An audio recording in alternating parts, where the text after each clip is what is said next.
We want to promote play. We don't think that people in America play enough.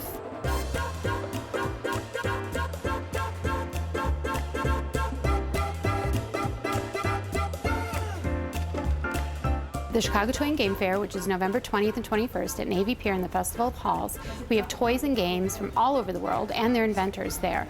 And you can try these games, play with them all day long. Started 5 years ago, this family-friendly event is the only show of its kind open to the public, and everyone is encouraged to play. People can go into the booth, sit down, play the games. They can be a piece in the games. It's just an interactive experience, and you can just come in and experience what we have at the fair. At the heart of the event is the fun. More than 120 vendors will showcase their products, from established manufacturers to new designers.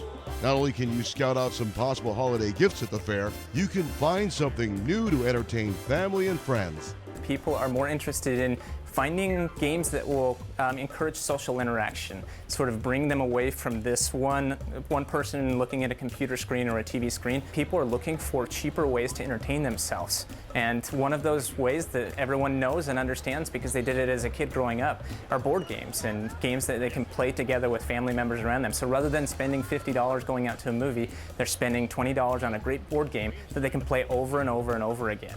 Here at Marbles, the Brain Store, a retailer that sells products to stimulate and strengthen the brain, Scott Brown introduced us to a few of the items you can find at the Toy and Game Fair. This game is called Word on the Street. You have this whole deck of cards, and it's got a front and a back side, so lots of gameplay.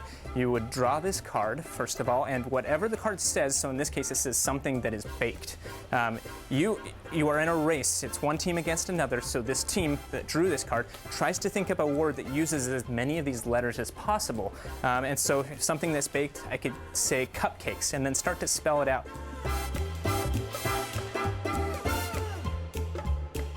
The other team would then take their turn, and they would try and come up with words. If their word had a C in it, they would move this back over towards them.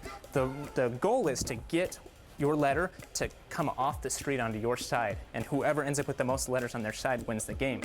This game's called Wobble, and actually it was invented and created in the Netherlands and is brand new to the US. You start by putting this ping pong ball into the middle of the game, and then the first player rolls the die, and whatever number they roll is the number of these chips that they can play. So in this case it's 4, I'm going for the blue. I'm gonna go 2 right here. There we go. In fact, a full-size 30 by 30 inflatable version of Wobble will be at the fair, where attendees will take on the role of the chips.